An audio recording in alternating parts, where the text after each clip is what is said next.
Hey guys, आप सुन रहे थे मेरे साथ हाँ ये मोहब्बत है। हाँ ये मोहब्बत है भाग 79। शहर के सबसे आलीशान रिसोर्ट में अमर जी की कंपनी के 25 साल पूरे होने की खुशी में एक शानदार पार्टी रखी गई। ये रिसोर्ट अमर जी के घर से बस 10 मिनट के रास्ते पर था। सौंदर्य अपनी दोनों बेटियों के साथ सज सवर कर तैयार थी। अपने पापा के बिना प्रत्याशा का मन उस पार्टी में जाने का बिल्कुल नहीं था। अमर जी भी तैयार होकर जबरदस्ती व्हीलचेयर पर बिठाए गए थे। वे मजबूर थे और कुछ ना बोल पाने की स्थिति में थे। मीरा तैयार होकर अपने कमरे से बाहर आई। ब्लैक रंग की साड़ी में मीरा बहुत ही खूबसूरत लग रही थी। सौंदर्या ने देखा तो मीरा के पास आई और अपनी आंख के किनारे से काजल निकालकर मीरा के कान के पीछे लगाते हुए कहा, बहुत प्यारी लग रही हो, किसी की नजर न लगे।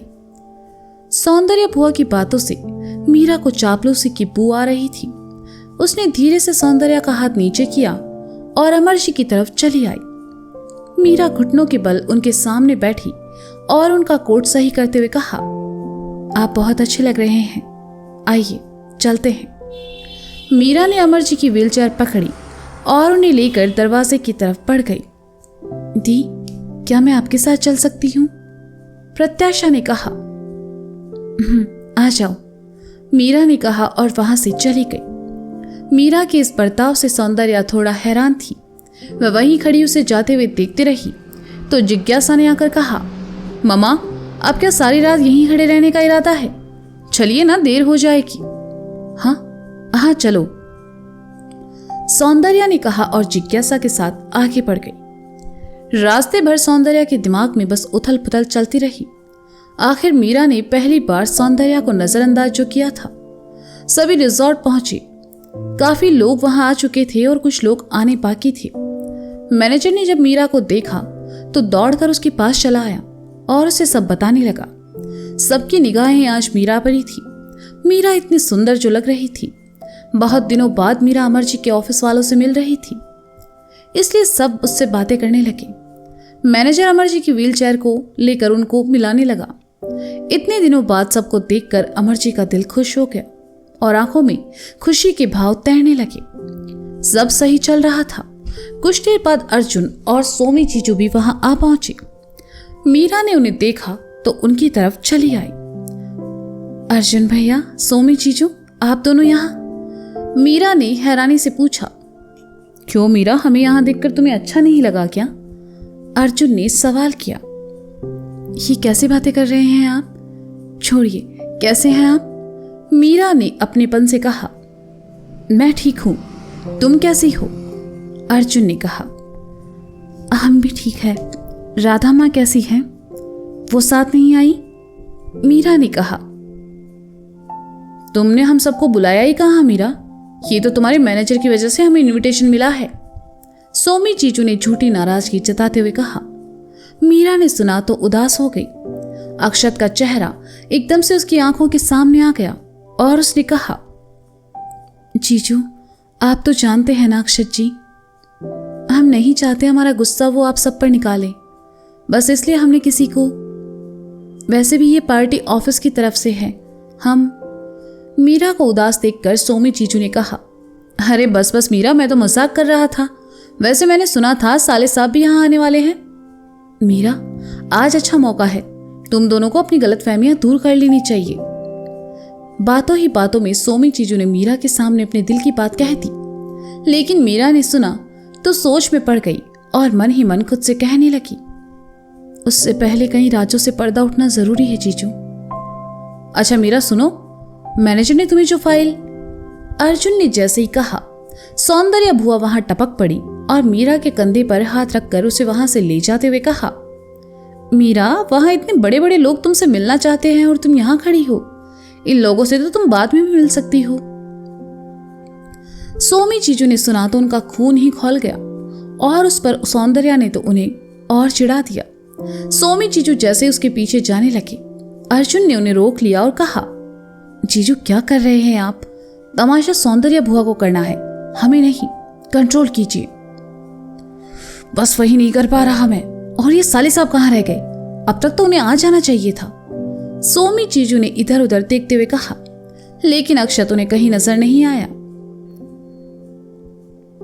सुबह का निकला विकी रात में घर आया। दिन भर विकी कहाँ था ये कोई नहीं जानता था।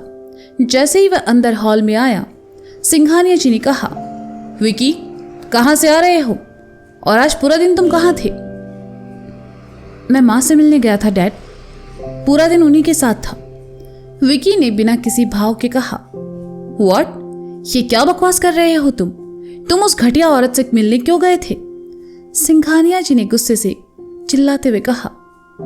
आप उनके लिए ये शब्द इस्तेमाल नहीं कर सकते डैड, घटिया वो नहीं, घटिया आप हैं। विकी भी चिल्ला उठा।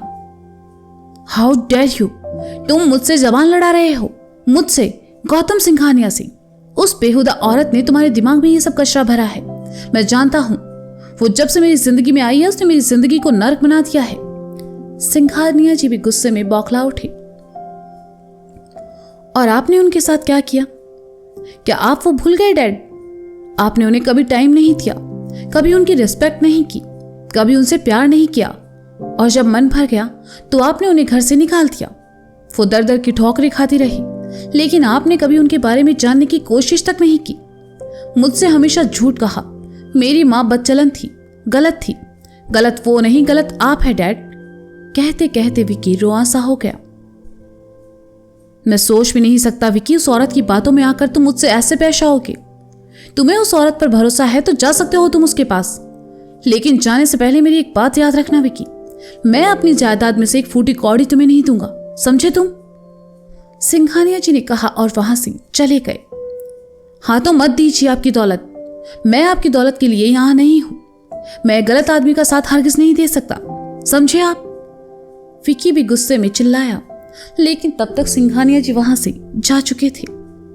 विकी भी गुस्से में वहां से चला गया। विकी और सिंघानिया जी के बीच जो बातें हुई, उन सब बातों को घर का नौकर बड़े ध्यान से सुन रहा था। वह घर की बालकनी में आया और किसी का नंबर डायल करके फोन कान से लगाकर कहा, सर, विकी सर घर आ गए हैं और उनका अभी अभी बड़े साहब से बहुत बड़ा झगड़ा हुआ है। बड़े साहब ने तो ये तक बोल दिया है कि विकी बाबा को एक फूटी कौड़ी तक नहीं देंगे। नौकर सामने वाले का जवाब सुन पाता, इससे पहले ही किसी ने पीछे से आकर उसके हाथ से फोन ले लिया। घबराकर नौकर पलटा और देखा फोन लेने वाला कोई और नहीं बल्कि विकी ही था। विकी को वहां देखकर नौकर के चेहरे का रंग उड़ गया। विकी ने नौकर से चुप रहने का इशारा किया और फोन कान से लगा लिया। दूसरी तरफ से एक जानी पहचानी आवाज विकी के कानों में पड़ी। ये तुमने अच्छी खबर सुनाई, अब मेरा रास्ता साफ है। वो सिंघानिया विकी को लात मारकर बाहर कर देगा और मैं उस घर में राज करूंगा। विकी ने कुछ नहीं कहा, फोन काट दिया और बुदबुदाया, कुमार? नहीं, कुमार ऐसा नहीं कर सकता। लेकिन अगर उसने ऐसा किया है तो क्यों? मुझे इसका पता लगाना होगा। विकी ने नौकर का फोन अपनी जेब में रखा और उसकी कॉलर पकड़कर गुस्से से कहा, मैं जानता हूं तुम इन सब में शामिल नहीं हो, तुम बस एक मीडिएटर हो, इसलिए मैं तुम्हें पुलिस के हवाले करूं उससे पहले दफा हो जाओ यहां से। आई एम सॉरी विकी बाबा, मैंने ये सब बस थोड़े पैसों के लिए। नौकर ने हाथ जोड़कर कहा, I said get out from here, जाओ। विकी ने गुस्से से लेकिन धीमे स्वर में कहा और वहां से चला गया। अपने कमरे की खिड़की के पास खड़ी छवि किसी सोच में डूबी हुई थी। सुबह विकी का घर आना और छवि से शादी करने की बात कहना छवि को एकदम से उदास कर गया। छवि विकी के बारे में सोच रही थी। उससे पहली मुलाकात से लेकर आखिरी मुलाकात तक की सब घटनाएं छवि की आंखों के सामने चलने लगी। छवि ने महसूस किया कि विकी धीरे धीरे बदलने लगा था। विकी में आया बदलाव सिर्फ छवि देख पा रही थी। अपने साथ हुए हादसे के लिए वह विकी को कभी माफ तो नहीं करती, लेकिन हाँ, विकी में आया बदलाव देखकर वह खुश थी। मौसम काफी अच्छा था और ठंडी हवाएं चल रही थी। छवि को वहां खड़े होना अच्छा लग रहा था। उसने अपने हाथों को आपस में बांध लिया और वहीं खड़ी खिड़की के पास खड़े होकर चांद को देखने लगी। कई दिनों बाद छवि का मन आज कुछ शांत था। सहसा ही उसका हाथ अपने बड़े हुए पेट पर चला गया और उदासी फिर उसके चेहरे पर घिर आई। छवि आज भी इंसाफ की उम्मीद में। उसे यकीन था कि इस बार उसे कानून से इंसाफ जरूर मिलेगा। छवि को बस उस सुबह का इंतजार था जिस सुबह केस की आखिरी सुनवाई होने वाली थी। विकी अपने कमरे में आया और सीधा बाथरूम में चला गया। उसने शर्ट उतारी और शावर के नीचे खड़े हो गया। पानी के फुहारों ने जैसे ही विकी के शरीर को छुआ, ठंड के कारण एक सिहरन सी हुई। विकी ने आंखें मूंद ली और सर ऊपर उठा लिया। पानी की फुहारें अब सीधा उसके चेहरे पर गिरने लगी। विकी के कानों में कुमार की कही बातें गूंजने लगी। यार, तेरे बाप के पास बहुत पैसा है, तुझे जिंदगी भर कमाने की जरूरत नहीं है। तू इतने यकीन के साथ कैसे कह सकता है कि छवि का रेप तूने नहीं किया? मैं यहां अपनी भाभी के चेकअप के लिए आया था। छोड़ ना विकी, तुझे कोर्ट से बेल मिल गई है, फिर तू क्यों उसमें छवि की परवाह कर रहा है? विकी ने एकदम से अपनी आंखें खोली और सामने लगे शीशे में खुद को देखते हुए कहा, क्यों कुमार, आखिर क्यों? ये कौन सा घटिया खेल है जो तुम मेरे साथ खेल रहे हो? तुम मेरे इकलौते दोस्त थे जिस पर मैं सबसे ज्यादा भरोसा करता था, और तुमने ही मेरी पीठ में छुरा भोंक दिया। विकी की आंखों के सामने कुमार के साथ बिताए अच्छे पल आने लगे।